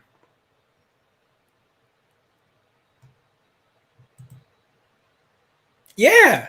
Did you watch France? No, the first fight, bro. The first fight with Stipe. The one where he didn't knock him out. The one where he almost killed him and then got out-savvied is the one I'm talking about. And then DC came in and did the work the next time. Not the rematch. Come on, he killed him in the rematch. We all know that. All right. No more arguing with the chat section. JoJo Wood, not Calderwood, JoJo Wood, taking on Taila Santos. My girl JoJo got married. That's it. She's off the market. She's done. She is now officially Wood, which a little interesting that her boyfriend, fiance, now husband was Wood when she was called her Wood. It's just confusing to everybody to see the last name the way that it is here now. Taking on Taila Santos. And this one is a very, very interesting spot for me, man. JoJo Calderwood, let's be real. I simp for JoJo Calderwood. I love her. Maybe it's the accent. I just can't take it. She's scrappy. She's my favorite type of fighter. People count her out. She gets in there and she does work, man. I love her striking. I love the aggression. I love the forward pace. She tries to just kind of, you say grind on people, you think wrestling. You think takedowns. You think cage control. She grinds on you with her striking, man. It is just constant peppering. The problem is, there have been a couple performances lately that have had me questioning. There's been a couple fights recently where she just hasn't looked like herself. And that's concerning. She's getting a little older. She's been around a long time. You gotta wonder what's going on. You know, now that she's married, is she reinvigorated? Is she looking at that family life? Like, you got to wonder what that next step is going to be here for JoJo. And the only reason I'm saying that is because of, like I said, those last couple performances that have not quite been up to the caliber that we're used to seeing from JoJo Calderwood. If she looked like a monster and has been just, on a tear, I wouldn't blink twice about her getting married. But the fact that she's slipping ever so slightly in her MMA performances and then gets married, it kind of puts that question in the back of your head about how dedicated she is and how long she's going to be around at this stage. Taila Santos, on the flip side of this thing, is a monster. She just imposes her will on her opponents. Physically strong, good submission defense. She showed that against Jillian Robertson. Strong wrestling. I mean, she's the biggest wet blanket you could ever find, man. Solid positionally on the mat. Hard elbows with her ground and pound. But this is a big step up in competition for her. Taila Santos is going to have a 3-inch reach advantage. And the biggest thing that makes me worried here is that JoJo's got that 63% takedown defense. Man, this feels like a spot that's just a setup. I mean, Taila Santos is a huge favorite. Minus 320, minus 300. The comeback is plus 250, and I would love to make an argument for JoJo here. I would love to come in here with a hot take that JoJo is going to turn this thing up and show this girl the ropes. But that takedown defense, I just think Taila Santos is going to be able to control her against the fence. I think Taila Santos is going to be able to get her to the mat. And I just don't know if JoJo's heart is all the way in it anymore, if I'm being honest, man. How do you see this fight playing? I mean, to me, this fight, there's just one glaring thing that stands out, and I think it's basically going to be the entire story of the fight. I think Taila Santos is just way too strong, way too powerful in this spot. JoJo Calderwood, the path to victory, obviously, is to keep this fight standing. She has what I call weaponized pace, right? She's going to go out there and her output. She just puts out so many outrageous numbers, always triple digit in strikes, at least in fights where she stays on her feet. There is a chance if Taila Santos just comes out here with a bad game plan, head hunting, doing something like that, trying to, power versus finesse. I think there's a chance that Wood comes out here and, finesses her way to a point fight victory. But I got to be honest, that sounds far and few between. Taila Santos is aggressive. She's nasty. I think she comes out here. I think she slings JoJo to the mat. I think once she has her on the mat, her top game, her top pressure is going to be way too much. I think this is going to be absolutely an easy fight for Taila Santos. Like I said, I feel like for Taila Santos to lose this fight, it's going to have to be a lapse in coaching, a lapse in game plan, and just going to have to be an outright bad performance. I think Taila Santos wins this fight far and away the vast majority of the time. And I honestly think that, again, another spot where the implied probability, I know Taila Santos is a huge favorite, and I think she should be a huge favorite. I like Taila Santos in this spot. Clint, you touched on the fact that, Joanne's 35 years old. And I swear every time I break down her fights, I have to bring up the fact that it's a surprising 35. She's got like the Disney voice. It feels like she's 27, entering the prime, but it's not. She's on the back end. I mean, the sand in the hourglass is down there. She's married now. Kids got to be on the table. I think we're looking at a fighter on the way out. And Taila Santos, man, this is a fighter on the rise. I think we're looking at a declining fighter versus an up-and-coming fighter, one who wants it versus one who I'm kind of questioning their drive at this point. Yeah. Clear-cut Taila Santos spot for me. I agree with you, man. I saw the chat. Again, apologies, it got away from me, so I can't highlight who said it, but somebody did mention that she got robbed against Lauren Murphy, and I'll agree with that. I thought that she beat Lauren Murphy. I will completely agree with that. But the Jennifer Maia fight, that's the one that's really jumping out to me. I know that was 2 fights ago at this point, but she did not look right in that fight. That was the one where Jennifer Maia subbed her in the first round. And it was just not what we're used to seeing from JoJo. So a little bit concerning. I think you're right, man. I think Taila Santos, this is a changing of the guard kind of spot. And if Taila Santos doesn't go out and, put the best game plan forward, like you mentioned, it's got to be some kind of a lapse in judgment or a lapse in coaching. And not only that, but it's got to be a lapse for 15 straight minutes. Right. Because this is a spot where JoJo's only path to victory is going to be a decision. Mm-hmm. So even if Taila Santos messes up, she has to mess up so bad. She has to mess up so bad that her coaches can't correct it in the corner. She's got to mess up Jojua style, man. Like, she's got to completely ignore everything her coach tells her to do and go out there and trade on the feet instead of grappling the way that you're supposed to, Liana Jojua, and give away a decision victory. So I'm with you, man. I think it's Taila Santos, and honestly, it might be the squarest, lamest parlay of the week. Everybody's going to do it. Taila Santos with Adrian Yanez. That's the one I was looking at. Oh, we got the wink. Yeah, man, it just seems to make sense, right? Like, those are the two just win spots that JoJo only wins by decision and Grant only wins with a crazy knockout. Don't really see either of them happening. I got this overwhelming, I'm smelling money. Is anybody else out there? I think you nailed it, Clint. Absolutely, man. I think that's, like you said, square as could be, but you know what? If they're handing out money, get in line. That's, yeah, man. I've been trying to focus on taking the low-hanging fruit a little bit more, and I haven't done a very good job of it recently, and this is the kind of spot where I'm like, normally I could play JoJo and make an argument, say she's just got to squeeze by and win rounds 2 and 3. Nah, don't do that. I could play my boy Davey Grant, and I could come in there and be like, you know what? He can knock out anybody. He's scrappy. He's durable. He's tough. Nah. Just, man, those two are going to win. I think we make that parlay. I'm with you. And you know what? Might have already put that one out there for the folks, honestly. Hey! You're on my Patreon. You know exactly what I'm talking about. There you go. And Aiden Simone, yes, I did. I really added JoJo and Anglin, and I have no excuses. I have no excuses. Next fight up, Rani Yahya taking on Kyung Kang. This is a rebooked fight, man. We were supposed to see this one a couple weeks ago, but our guy Rani Yahya came down with the big COVID and had to pull out.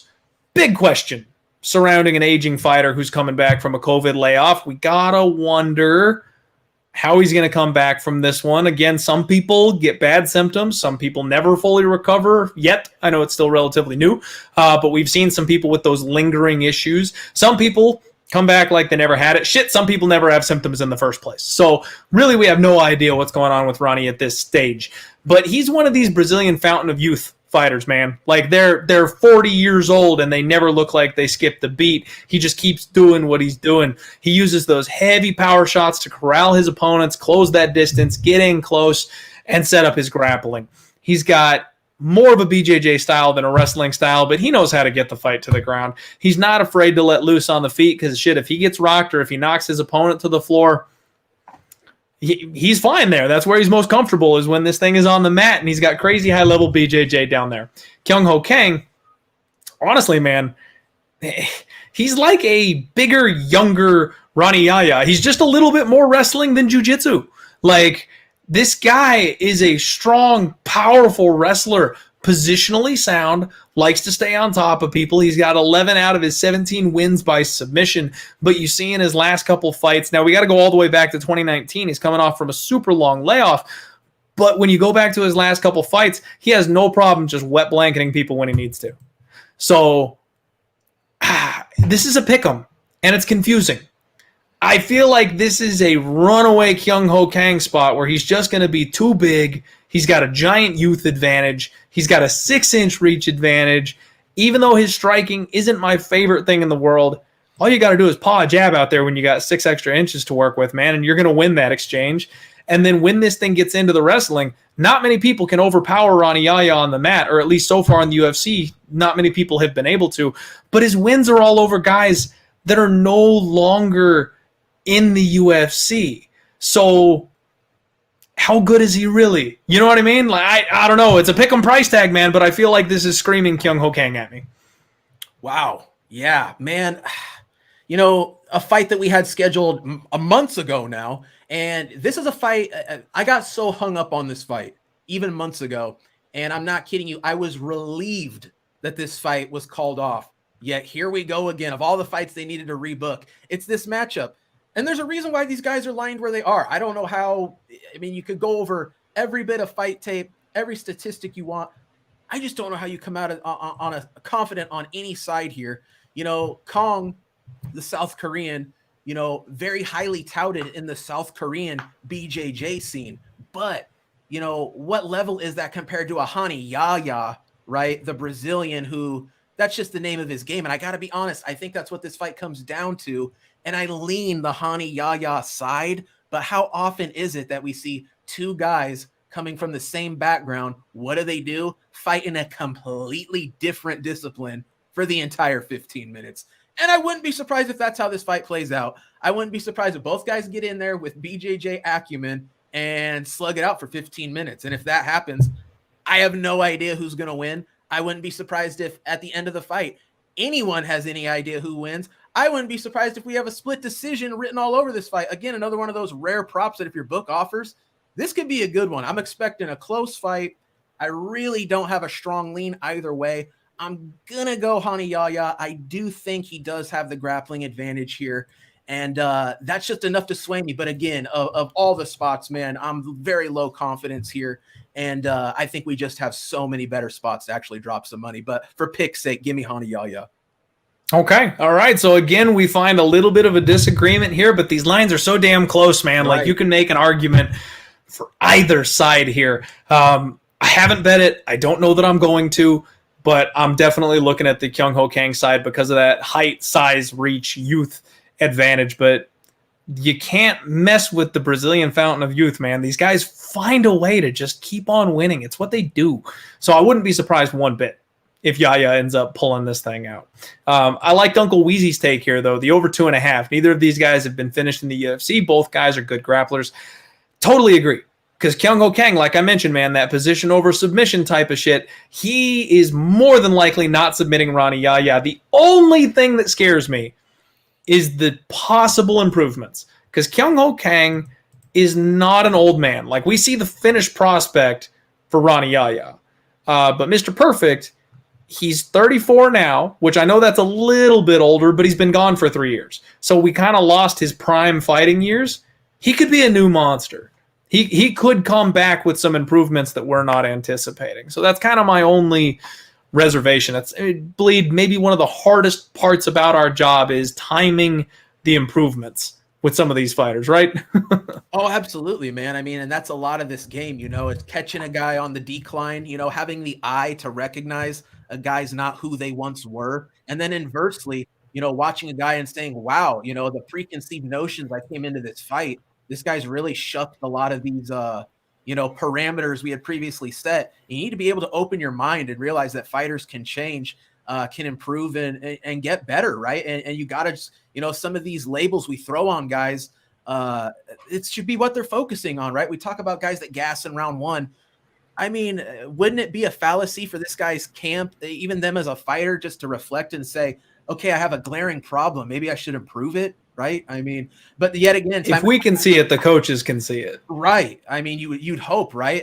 Time and time again, though, how often unless your name's Edmund Shabazian in there and fight a terrible game plan, go back to their corner and the coach goes, hey, you did really well. Let's go back out there and do that some more. Drives me nuts. Head movement. Got it. Shout out to Locker Room. DeLima was my one big spot last week. I hope some people got on that money train because that was the spot. I trusted your dad.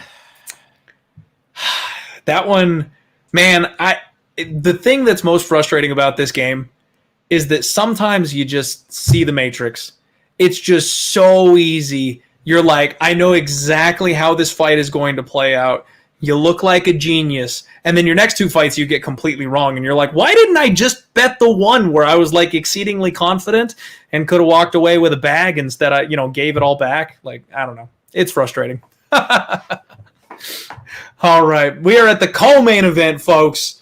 Speaking of fighters that have labels, Michael Chiesa taking on Sean Brady. Now, Sean Brady is a monster. This man is undefeated still.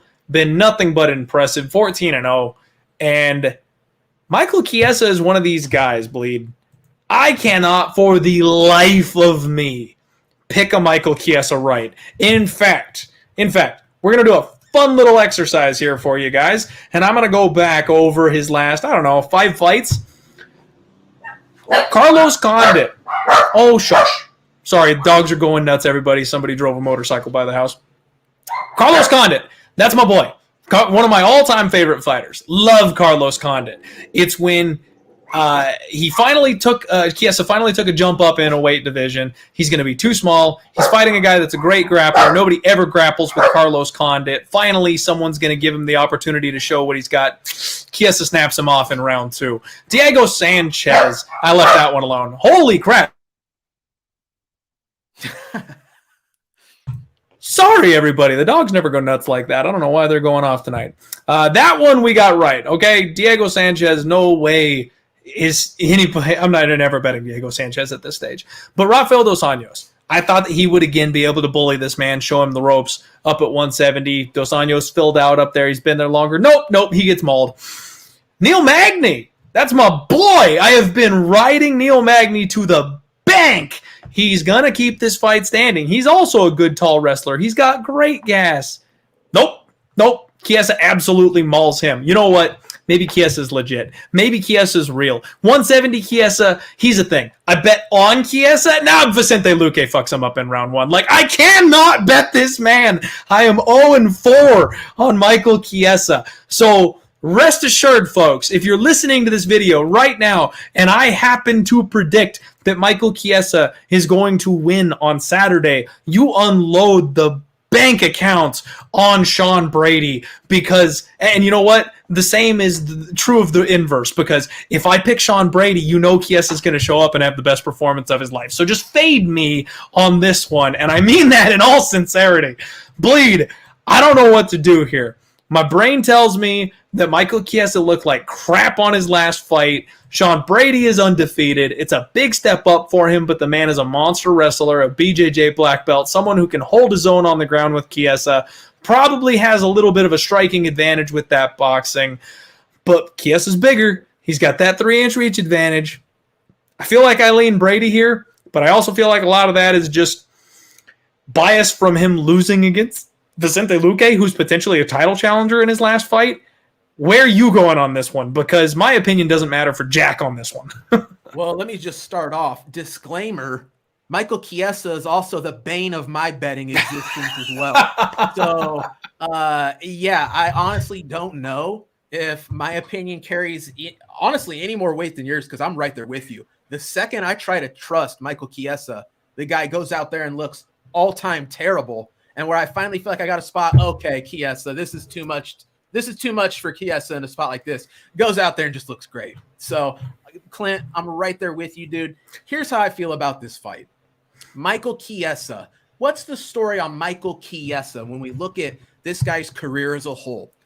When he goes out there in a matchup with a clear grappling advantage, he leans on it. He does well. The guy still, in my estimations, can't strike to save his life. I mean, don't get me wrong. Give him a bum off the street. I bet he pieces him up.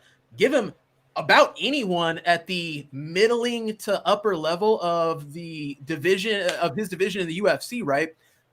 They're going to have success. The thing is, Michael Chiesa never gives him a shot. He's putting you up against the fence. He's working for that takedown. However, if he's not having success, if he's working hard, if you're winning the grappling exchanges, Michael Chiesa is very good at being the hammer. He is not good at being the nail. I feel like you can see a marked point in every Chiesa fight where all of a sudden it's like the momentum's kind of up in the air. Whoever's going to seize it is going to win the fight. Now, a lot of fights we see the momentum shift back and forth. It seems like in a Chiesa fight, the Kevin Lee fight, the Luque fight, all of a sudden he finds himself in a detrimental position and he goes off a cliff, right? He's tapping out with the quickness, losing position, making mistakes. I can't get a solid read on this guy. I don't know if he's a head case. I don't know if the bright lights, the situations, if it's stuff outside the octagon, but it just feels like Michael Chiesa, you get different versions. And if he comes out and is the best version of Chiesa, he is at that Luque level, at that borderline championship level. But if it's not, if it's anything less, this guy gets taken out. Sean Brady's a guy that we haven't seen taste defeat. And I think that's very telling here. He's also a very high-level jiu-jitsu guy. He also has exquisite boxing. He's given up a size advantage here. Is there a chance Chiesa just comes out here and blankets him like he does everyone in a winning? He just big brothers him. That's what I mean. Absolutely. If Chiesa wins, it's going to be the standard Chiesa wet blanket technique. That's just how the man wins fights. But I will say this. If Sean Brady has his jiu-jitsu at a level that he can nullify, even perhaps reverse position, take the back of Michael Chiesa, give him that little bit of adversity where Chiesa goes, uh-oh, this isn't going the way I thought this fight was going to go. I feel like it's going to be Sean Brady, hitting the gas and turning that corner. I like Sean Brady in this matchup. It is risky. The kid's so young. I mean, this is another massive step up for a young guy. I mean, Michael Chiesa, had he beat Vicente Luque, had a very good argument that he should be getting a title shot. So to go from title shot to Sean Brady, I mean, there is definitely a gap here. And like I said, Sean Brady, I feel like the kid has a very high ceiling. I feel like I like what I see on tape. I'm going to go Sean Brady here. I'm going to have the confidence. I think he is going to be too much for Michael Chiesa. But again, disclaimer, if there was ever somebody out there who I just can't get right, it's Michael Chiesa, win or lose. That's all I got for the folks. So everybody just load up on Chiesa because I completely agree with Bleed. I don't know that I can bring myself to bet this fight, but if I'm going to bet it, I'm betting on Brady. I got to ride the hot hand. You nailed it, man, with the good hammer, bad nail. Folks, don't bet on bad nails. Like, that's one way that you can just save money when it comes to betting the UFC. If you can identify somebody as a bad nail, there will be a spot where they will disappoint you for a pile. And if you just don't ever bet on the people that show that bad nail caliber, you can stay completely away from that situation and save yourself from heartache and pain. That's my thing here. I can't possibly trust Chiesa, especially with his comments about being mentally broken and out of the fight before it ever started. Man, this is a spot where he's also got the desk gig. Like, I'm armchair quarterbacking here. Like, I know, I respect every single fighter that steps in that cage, and it takes so much for them to do that. I couldn't blame him one bit if he decided to go be a commentator and hang up the fighting gig, because he's got a good thing going. If you can make money and not get punched in the face, but you know what you're talking about, you've got a good stage presence, like, bro, go make your money. Hang it up. Go for it. And that's the kind of thing that you got to wonder if that's in the back of his head. After being shown the door a couple times, knowing that you're probably not going to get to that title level, you can't quite get over that hump, how dedicated is he right now? Are we going to see him hang up the gloves soon? Like, I know we're just kind of, this is stuff we're pulling out of thin air. This is the fan level perspective that we're talking about. So there could be zero truth to this. And maybe Chiesa's on the warpath and has doubled his efforts, and we just are talking about him like he's some bum that's going to call it a career.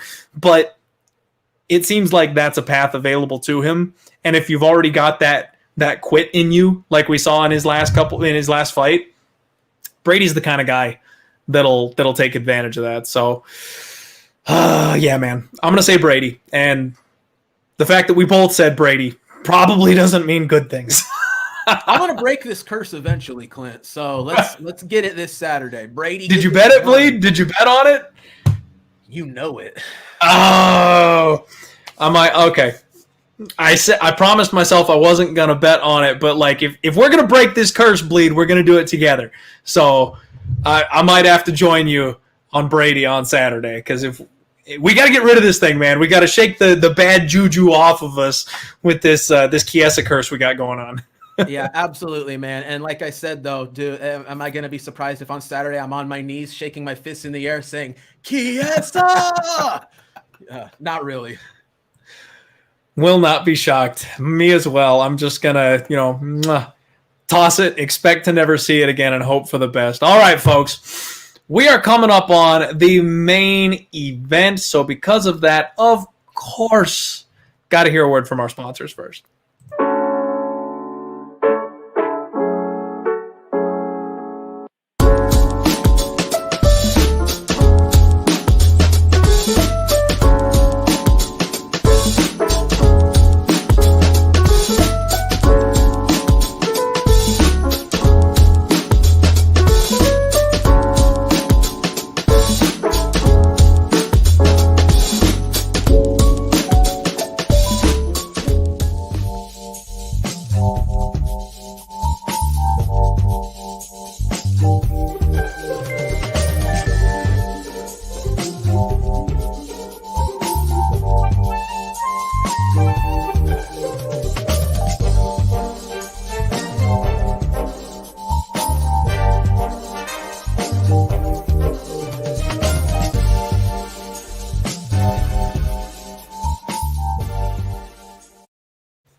Welcome back, everybody. This is the Die Hard MMA podcast, sponsored by Pub Sports Radio. Make sure you smash that like button, subscribe here if you haven't already. I am joined by my guy, Bleed, and we are talking UFC Vegas 43 main event time. Ketlen Vieira taking on Miesha, Cupcake, Tate. And this is such a good fight, man. Ketlen Vieira 11-2, Miesha Tate 19-7. The young prospect took a couple of L's, a couple bumps on the road, still working her way up. The old legend, the former champion, coming back to recapture some glory. This is a power versus power, strength versus strength kind of matchup, man, and I'm very intrigued to see how this thing goes. Ketlen is aggressive. She likes to walk forward. She swings heavies. Her striking is a little unpolished for me. It's a little wild. And she really relies on kind of overpowering her opponents physically. She likes to smash you up against the cage. She's got good, strong grappling, heavy shoulder pressure when she's in top position. But honestly, her counter wrestling is not anything to write home about. She gives up takedowns, and she can end up on her back, and she plays there, man. She'll look for subs off of her back and get stuck down there. And she really slows down. That's the big red flag for me with Ketlen Vieira, is that over the course of a 15-minute fight, round 3, she is not the same fighter if she can't get you out of there early. She's got a 3-inch reach advantage here, a 92% takedown defense, and she's taking on the cupcake, man. Miesha Tate 2.0 coming in here in just unreal shape. Dude, have you seen her IG photos? She's got thighs. She could crush man's head like sparrow's egg between my thighs. That's what she's working with over there. Improved striking. Much improved striking. Her footwork is better. Her timing is better. The jab was on point. Still nothing to write home about, but miles of improvement compared to when she was actually the champion in the UFC. She is a strong wrestler, and she has relentless ground and pound when she gets on the mat. Good submission offense. A great gas tank. And honestly, man, the only problem I have is that her big win that everybody's high on her for is over the worst fighter in the division, the oldest fighter in the division, a fighter who's hung it up now. Like, she made a big statement finishing Marion Renault. But it was Marion Renault. So how much do we actually believe in Miesha Tate 2.0 right here? The biggest factor for me. And Uncle Weezy flying in like Superman with a big old S on his chest. The 5 rounds. Man, this fight is a pick'em price tag for a reason. Ketlen is younger. She is bigger. She is longer. And I think she is very dangerous here if this is a 15-minute fight. However, I think we can almost without a doubt say that Miesha Tate will be the better fighter in round 4 and round 5. So if she can just get one of rounds 1, 2, or 3, she wins this fight on the judges' scorecards, or hell, she even gets a late finish when she's got more gas in the tank than Ketlen Vieira. I think I'm rolling cupcake here, Bleed. How do you see this fight going? Well, first things first, you did it. I got to do it as well. Shout out to our boy, Uncle Weezy, because I do feel like that is the deciding factor in this fight. If this was a 3-round fight, I think I'd be, far more on the fence about who I'd be going with. The fact it's a 5-round fight, I feel like is more than enough evidence to lean me on the cupcake side. And Clint, it's for all those reasons you said, man. She looks to be in tremendous shape. The thing with Miesha Tate is she's from, at this point, we talked earlier, it's almost a good send-off here as their last fight, because we talked earlier in the night about how, how quickly things change in this game, how this sport's evolving. When you look at Miesha Tate originally, the Ronda Rousey rivalry, right? That's only been what? In reality, 6-7 years ago, right? It feels in MMA time like 100 years ago. It feels generations ago. We've seen Miesha Tate retire, and I kind of feel like she left that generation with her. She stayed up to date. I almost feel like this time off has been ultra beneficial. She got to throw away that previous version of Miesha Tate, the previous model, and you're calling her Miesha Tate 2.0. Man, this might be Miesha Tate 3.0, because she really has just evolved. She looked so good in that last fight. And I do want to pump the brakes a little bit, Clint. You brought up the great point, man. It's over Marion Renaud, who is so, I'm not even saying on her way out the door. I feel like she was out the door, down the driveway, and, halfway down the sidewalk. You know what I mean? So maybe we're getting a bit ahead of ourselves here. But I got to be honest, what I saw from Miesha Tate in that fight exceeded my expectations. I saw new nuances. I saw high fight IQ. I saw drive, determination, heart, endurance, cardio, pacing, everything that you want in a fight against Ketlen Vieira, because I do think Ketlen Vieira is very dangerous, and I think she's going to be dangerous early on in this fight. But she is plodding. She's slow. She's powerful, but I think as this fight goes beyond, I think Ketlen could have a strong round 1, keep it close, a strong round 2 even. But as we see the latter half of round 2, round 3, 4, 5, I think Miesha Tate is going to go out there. She's going to lean on her. She's going to put pressure on her. She's going to be the sharper fighter. She's going to be the older fighter. But I think there's even a chance Miesha Tate might actually be the more nimble, quicker fighter in this matchup. Just because I talk about Ketlen Vieira, she is very plodding to me. She does load up on shots. I like Miesha Tate in this spot. I think that's the side you want to be on. I think we're seeing the line begin to move that way. And again, I got to give props to our guy, Uncle Weezy. I think that's going to be the deciding factor for me. I think the 5-round fight, I think Miesha Tate takes over. And the longer this fight goes, that pendulum, that momentum goes to the Miesha Tate side. And I honestly wouldn't be surprised if we see Cupcake get her down late, work some ground and pound, and maybe even come out of here with a late finish. One last caveat I do got to throw out there, because this is a very strange statistical anomaly. We're in some kind of what's the word I'm looking for? Some kind of a trend here. We keep seeing 5-round fights go to the scorecards. I'm not sure if anyone's caught on to this trend. I'm sure some of you have. Could it come to an end here? Absolutely. I feel like these trends, you can look at one way. We're due for one not to go the distance, or you could say it's trending. Things should continue that way. There's kind of an argument for both sides. Yeah, Holloway and Yahya, 2 guys with crazy finishing power. They'll go the full 25, but when we get the women's MMA fight that's supposed to go all 25, someone's getting knocked the fuck out. Like right. This is that spot that turns the whole thing on its head. No one sees it coming. Right. So to summarize, and again, I'm sorry, I know I've been long-winded on a lot of these breakdowns. I do apologize. I'm trying to wrap it up, but You're good, man. Is, I think Tate takes over in the latter part of this fight, gets a finish potentially late. If not, ends up winning at least 3 rounds on the judges' scorecards, in my opinion.